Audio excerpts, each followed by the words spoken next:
നമസ്കാരം മക്കളെ, നമുക്ക് പഠിക്കാം. ഇന്ന് നമുക്ക് കവർഗത്തിലെ മൂന്നാമത്തെ അക്ഷരമായ ഗ വരുന്ന കുറച്ച് വാചകങ്ങൾ പഠിക്കാം. ആദ്യം നമ്മൾ എഴുതുന്ന വാചകം ഖഗം എന്നാൽ പക്ഷിയാണ് എന്നാണ് നമ്മൾ എഴുതുന്നത്. ഖഗം, ഖഗം, ഖഗം, ഖഗം എന്നാൽ നാ ഉറപ്പിച്ചു വച്ചിരിക്കുന്നുണ്ട്. നായുടെ കൂട്ടക്ഷരം വരയ്ക്കണം. ശേഷം ആയുടെ ചിഹ്നവും വരച്ചു. എൽ എന്ന ചില്ലക്ഷരം. എന്നാൽ പക്ഷിയാണ് എന്നാണ് കേട്ടോ എഴുതുന്നത്. പക്ഷിക്ക് ഷ വേണം. ഷായുടെ കൂടെ ഈയുടെ ചിഹ്നവും വരച്ചു.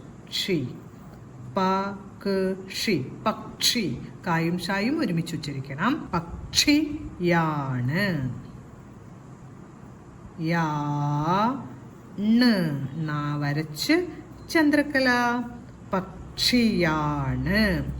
ഖഗം എന്നാൽ പക്ഷിയാണ്. അടുത്ത നമുക്ക് ഗൃഹം എന്നാൽ വീടാണ് എന്ന് എഴുതാം. ഗൃഹം ഗ വരച്ച് എന്നതിന്റെ ശബ്ദമാണ് എഴുതുന്നത്. ഗൃഹം, ഗൃഹം, ഗൃഹം, ഗൃഹം. ഹ വരച്ച അമ്മിന്റെ ചിഹ്നം. ഗൃഹം, ഗൃഹം എന്നാൽ വരച്ച് നായുടെ കൂട്ടക്ഷരമാണ് എഴുതുന്നത്. എന്നാൽ വീടാണ്. ഗൃഹം എന്ന വാക്കിന്റെ അർത്ഥം വീട് എന്നാണ്. വീടാണ്.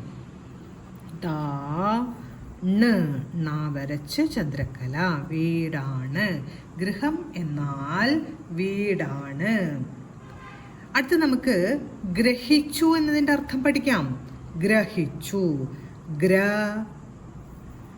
ഗ വരച്ച് രായുടെ ശബ്ദത്തിനായി ഒരു ചിഹ്നമാണ് ചേർത്തത്. ഗ്രഹി. ഹ വരച്ച് ഈയുടെ ചിഹ്നം. ഗ്രഹിച്ചു, ഗ്രഹിച്ചു. ച ഉറപ്പിച്ചു വച്ചിരിക്കണം.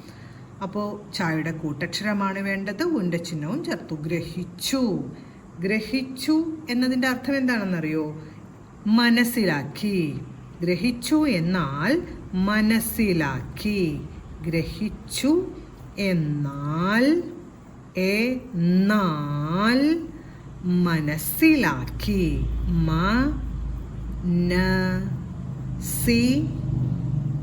ലാക്കി. ലായുടെ കൂടെ ആടെ ചിഹ്നം. ഖി. കാ കൂട്ടക്ഷരമാണ് വേണ്ടത്. ഈടെ ചിഹ്നവും. ഗ്രഹിച്ചു എന്നാൽ മനസ്സിലാക്കി. അടുത്ത് നമുക്ക് ഗഗനം എന്ന വാക്കിന്റെ അർത്ഥം പഠിക്കാം. ഗഗനം. ഗഗനം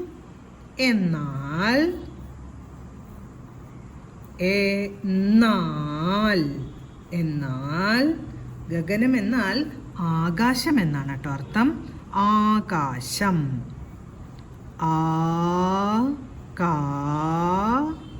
എഴുതി ആന്റെ ചിഹ്നം. ആകാശം. ഗഗനം എന്നാൽ ആകാശം. ഗഗനം എന്നതിന്റെ അർത്ഥം ആകാശം എന്നാണ്. അടുത്ത് നമുക്ക് ഗുരു എന്നതിന്റെ അർത്ഥം പഠിക്കാം. ഗുരു. ഗ എഴുതി ഊണ്ട് ചിഹ്നം. ഗുരു. രാ എഴുതി വീണ്ടും ഊണ്ട് ചിഹ്നം. ഇപ്പൊ ഗുരു എന്ന് വെച്ചിരിക്കാം. ഗുരു എന്നാൽ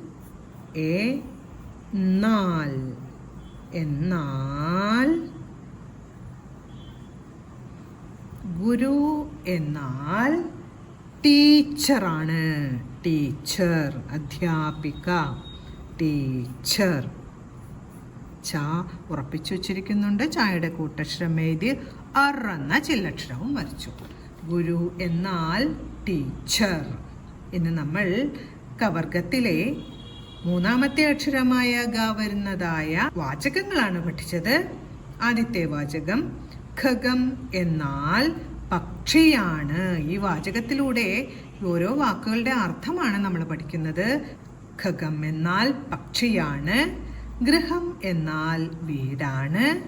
ഗ്രഹിച്ചു എന്നാൽ മനസ്സിലാക്കി. ഗഗനം എന്നാൽ ആകാശം.